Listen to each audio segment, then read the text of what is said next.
Hello guys, how are you? Welcome to our channel Yashwant Academy. So guys, आज का lecture है जो 14 दिसंबर को थर्ड शिफ्ट में ग्रुप डी का एग्ज़ाम हुआ था, आरआरबी ग्रुप डी का। उसका सारा प्रश्न एकदम वन लाइनर वे के फॉर्म में लाया हूँ मेरे भाई, क्योंकि टाइम रात में थोड़ा कम था, इसलिए डिटेल्स ज़्यादा नहीं कर पाया हूँ। तो चलिए शुरू करते हैं। लेकिन एक चीज़ मैं बोलना चाहूँगा कि अगर चैनल पर नए हैं तो चैनल को सब्सक्राइब ज़रूर कीजिएगा मेरे भाई, और वीडियो अगर ठीक लगे तो कमेंट भी कीजिएगा, लाइक भी कीजिएगा। चलिए, आज का पहला क्वेश्चन है, which of the following is a female reproductive organ? निम्नलिखित में से कौन सा मादा यानी फीमेल का प्रजनन अंग है? तो आपका हो जाएगा यूट्रस, गर्भाशय। अगला प्रश्न है, 2025 की FIDE विश्व जूनियर शतरंज चैंपियनशिप किसने जीती है? Who won the 2025 FIDE world junior chess championship? तो आपका हो जाएगा प्रणव वेंकटेश, प्रणव वेंकटेश। अगला प्रश्न है, यदि किसी तत्व का परमाणु द्रव्यमान एटॉमिक मास नंबर 27 है और न्यूट्रॉन संख्या 14 है तो वह तत्व कौन सा है? तो वह तत्व आपका एल्यूमिनियम हो जाएगा। अगला प्रश्न है, विजन इंडिया @2047 योजना की तैयारी की जिम्मेदारी किस संस्था को सौंपी गई है? तो नीति आयोग को, नीति आयोग को सौंपी गई है। पिछले बार का शिफ्ट में पूछा था कि इसका थीम क्या है, इसका थीम क्या है? तो इस बार पूछा है इसका विजन क्या है, योजना की तैयारी की जिम्मेवारी किसको सौंपी गई है? तो नीति आयोग को।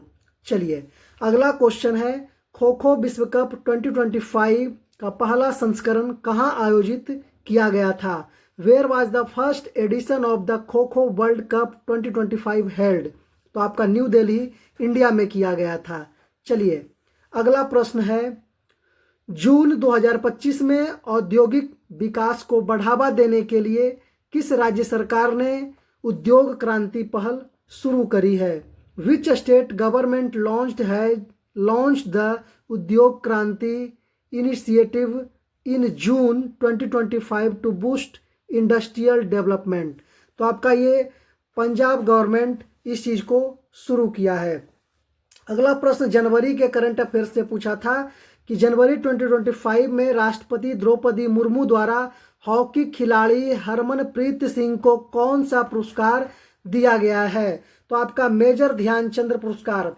पिछले शिफ्ट में आया था कि हरमनप्रीत सिंह किस खेल से संबंधित खिलाड़ी हैं? तो आपका इसका राइट आंसर हो जाएगा हॉकी। चलिए, क्वेश्चन किस तरह से बना रहा है मेरे भाई, 1 जून 2025 को वर्ष 2025-26 के लिए भारतीय उद्योग परिसंघ CII के नए अध्यक्ष के रूप में किसने पदभार ग्रहण किया है? On 1 June 2025 who assumed office as the new president of the Confederation of Indian Industry CII for 2025-26? आपका यह है राजीव मेमानी, इस पद पर शपथ लिए हैं। चलिए, अगला प्रश्न पूछा गया था, यदि किसी कण का कोणीय वेग 3 रेडियन प्रति सेकेंड हो और 1.5 मीटर त्रिज्या पर स्थित हो तो रेखीय वेग लीनियर वेलोसिटी और कोणीय वेग एंगुलर वेलोसिटी का अनुपात क्या होगा? तो इसका राइट आंसर था 1.5 मीटर, इसका राइट आंसर था। चलिए, अगला प्रश्न मेरे भाई, what is the name of the Indian Army's research centre launched at IIT Madras? IIT Madras में शुरू किए गए भारतीय सेना के अनुसंधान केंद्र का नाम क्या है? तो यह आपका है अग्निशोध, अग्निशोध नाम है मेरे भाई। अगला क्वेश्चन है, राष्ट्रीय हरित अधिकरण NGT ने हाल ही में सीवेज ट्रीटमेंट प्लांट्स STPS में परावैंगनी अल्ट्रावायलेट तकनीक की प्रभावशीलता का आंकलन करने के लिए किस IIT को निर्देश दिया है? The National Green Tribunal NGT recently directed which IIT to assess the effectiveness of ultraviolet technology in sewage treatment plants? तो आपका ये दिया गया है आकलन करने का निर्देश IIT दिल्ली को। चलिए अगला क्वेश्चन पूछा है मेरे भाई, पेड़ की जड़ और तने के ऊपरी बढ़ते हुए सिरों पर लंबाई में वृद्धि के लिए कौन सा ऊतक जिम्मेदार होता है? Which tissue is responsible for increase in length at the growing tips of roots and shoots of a plant? तो आपका हो जाएगा शीर्षस्थ विभजयोतक, एपिकल मेरिस्टम। चलिए अगला क्वेश्चन है मेरे भाई, आर्किमिडीज के सिद्धांत के अनुसार कोई वस्तु पानी में तैरती है, इसका मुख्य कारण क्या है? According to Archimedes principle why does an object float in water? तो इसका मतलब है कि वस्तु का घनत्व पानी के घनत्व से कम होगा तभी वह तैर रहा है। अगला question, where was the 2025 sumo world championship held? विश्व सुमो चैंपियनशिप 2025 किस देश में आयोजित किया गया था? तो ये कंट्री आपका था थाईलैंड, जिसे व्हाइट एलिफेंट कंट्री भी कहा जाता है, सफेद हाथियों का देश। चलिए अगला प्रश्न है, जब कोई वस्तु ऊंचाई या स्थिति में या गति में होती है तो उस ऊर्जा को क्या कहा जाता है? When an object in a state of position or in motion, what is that energy called? तो ये आपका कहा जाता है मैकेनिकल एनर्जी, आपका यांत्रिक ऊर्जा। अगला प्रश्न पूछा है, मसूड़ों के दांतों का बड़ा आवर्धित प्रतिबिंब देखने के लिए दंत चिकित्सक किस प्रकार के दर्पण का प्रयोग करते हैं? Which type of mirror is used by dentists to see a magnified image of patient's teeth? तो ये आपका हो जाएगा कनकेव मिरर, यानी अवतल दर्पण। अवतल दर्पण हो जाएगा। वीडियो को लाइक कर दीजिएगा मेरे भाई, चैनल पे नए हैं तो चैनल को सब्सक्राइब भी कर दीजिएगा।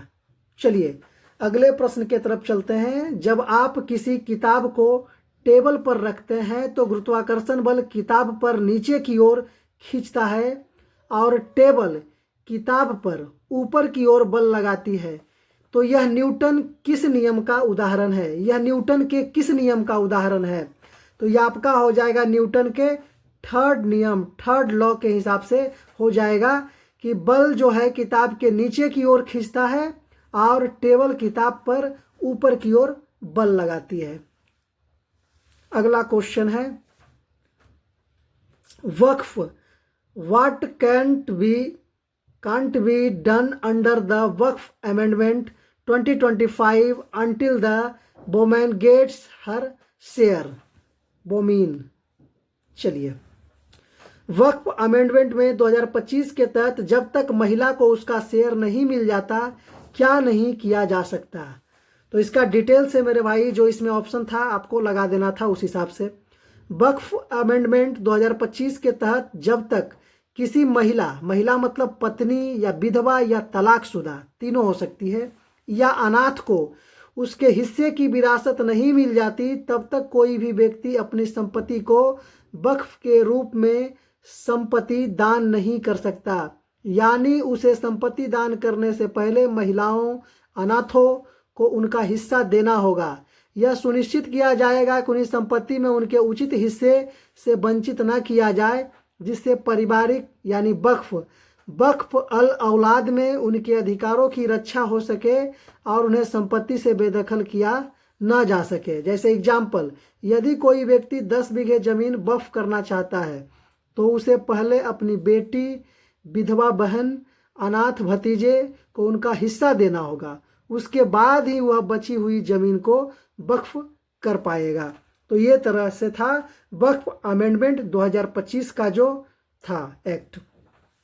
उसी का इंग्लिश में था, under the Waqf amendment 2025 no person can candidate donate his property as Waqf unless a woman, जैसे वाइफ, विडो, डाइवोर्स और an orphan has inherited her share. आप इसको देख लीजिएगा वीडियो पॉज करके मेरे भाई। तो इस तरह से था, वही सेम चीज है। चलिए, मादा का अनिषेचित अंडाणु अनफर्टिलाइज्ड ओवम कितने समय तक जीवित रहता है? तो ये आपका 24 घंटे तक जीवित रहता है। अगला प्रश्न है, which of the following is non metal, निम्न में से कौन सी अधातु नहीं है? तो इसमें से आपका हाइड्रोजन अधातु नहीं है। अगला प्रश्न है, if the top part of onion is cut then why its root do not grow, प्याज का ऊपरी भाग को काट दिया जाता है तो उसके जड़ों में वृद्धि क्यों नहीं हो पाती है? तो प्याज का ऊपरी सिरा यानी यह जड़ का जो सिरा होता है, काटने से जड़ों में वृद्धि इसलिए नहीं हो पाती क्योंकि उस सिरे पर शीर्षस्थ विभजयोतक उत्तक एपिकल मेरिस्टेम होते हैं जो नई कोशिकाओं के निर्माण और जड़ की लंबाई बढ़ाने के लिए जिम्मेदार होते हैं। इन्हें हटाने पर विकास रुक जाता है क्योंकि नई कोशिकाएं बन नहीं पाती और जड़ नीचे की ओर बढ़ना बंद कर देती है, जिसके कारण जड़ों में वृद्धि नहीं हो पाती है मेरे भाई। उसी का यहाँ इंग्लिश मीडियम के लिए, यहाँ इंग्लिश वालों के लिए इस तरह से डाल दिया गया है। चलिए अगला प्रश्न था, what was the main theme of World Food Day celebrated in October 2024? अक्टूबर 2024 में आयोजित विश्व खाद्य दिवस का मुख्य विषय यानी थीम क्या था? तो थीम था बेहतर जीवन और बेहतर भविष्य के लिए भोजन का अधिकार, the right to food for better lives better future. आयोजन हुआ था यह दिसंबर 16 अक्टूबर 2024 को मनाया गया, जो FAO यानी खाद्य और कृषि संगठन, फूड एंड एग्रीकल्चरल ऑर्गेनाइजेशन, इसका इसका आयोजन किया था। अगला क्वेश्चन क्या कह रहा है, how is a covalent bond formed by sharing of electrons? इलेक्ट्रॉनों को साझा यानी शेयर करके सहसंयोजक बंधन कोवैलेंट बॉन्ड कैसे बनता है? तो यह आपका हो जाएगा दो परमाणुओं के बीच इलेक्ट्रॉनों को साझा करके, by sharing of electrons between two atoms, दो परमाणुओं को साझा करके यह सहसंयोजक बंधक बनाते हैं, बंधक नहीं बंधन बनाते हैं, कोवैलेंट बॉन्ड। अगला क्वेश्चन है, मीजो एंडो 4000 बेनिफिट्स क्या है? तो मीजो एंडो 4000 रोबोटिक सिस्टम उन्नत सर्जिकल सटीकता और नियंत्रण जैसे लाभ प्रदान करता है, जिससे AI mapping, 3D visualisation, 5G telesurgery जैसे उन्नत सुविधाओं के माध्यम से सुरक्षित न्यूनतम इनवेसिव प्रक्रियाओं को सक्षम बनाया जा सकता है, जिससे रोगियों की तेजी से रिकवरी और बेहतर परिणाम प्राप्त होते हैं और जटिल सॉफ्ट टिश्यू सर्जरी अधिक सुलभ और सटीक हो जाती है। The Mizo Endo 4000 robotic system offers benefits such as enhanced surgical precision and control, enabling safe minimally invasive procedure during through advanced features such as AI mapping, 3D visualization and 5G telesurgery, leading to faster patient recovery and better outcomes, and making complex soft tissue surgeries more accessible and precise। तो ये आपका था meso endo 400 robotic. ये क्या है? उन्नत surgical visualisation कराता है। चलिए अगला क्वेश्चन है, निम्नलिखित में से गोलीय दर्पण स्फेरिकल मिरर में कौन सा नहीं होता? Which of the following is not present in spherical mirror? तो ये आपका हो जाएगा अपवर्तनांक, रिफ्रैक्टिव इंडेक्स आपका हो जाएगा। बक्सी कप से रिलेटेड सवाल था, बक्सी कप 2025 का विजेता कौन था? तो भारतीय नौसेना एकेडमी, इंडियन नेवल एकेडमी आपका था विनर। अगला क्वेश्चन है, यदि किसी विद्युत परिपथ का प्रतिरोध रेजिस्टेंस आधा कर दिया जाता है और विद्युत धारा भी आधी कर दी जाती है तो शक्ति का मान क्या होगा?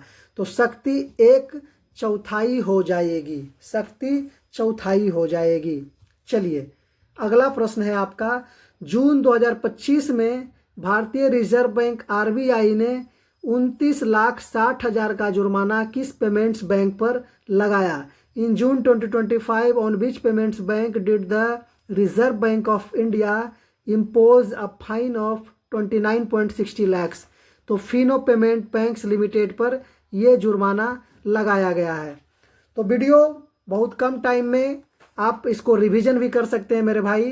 तो चलिए आज भर के लिए इतना ही। धन्यवाद। अगर चैनल पे नए हैं तो सब्सक्राइब जरूर कीजिएगा, वीडियो को लाइक भी जरूर कीजिएगा। धन्यवाद।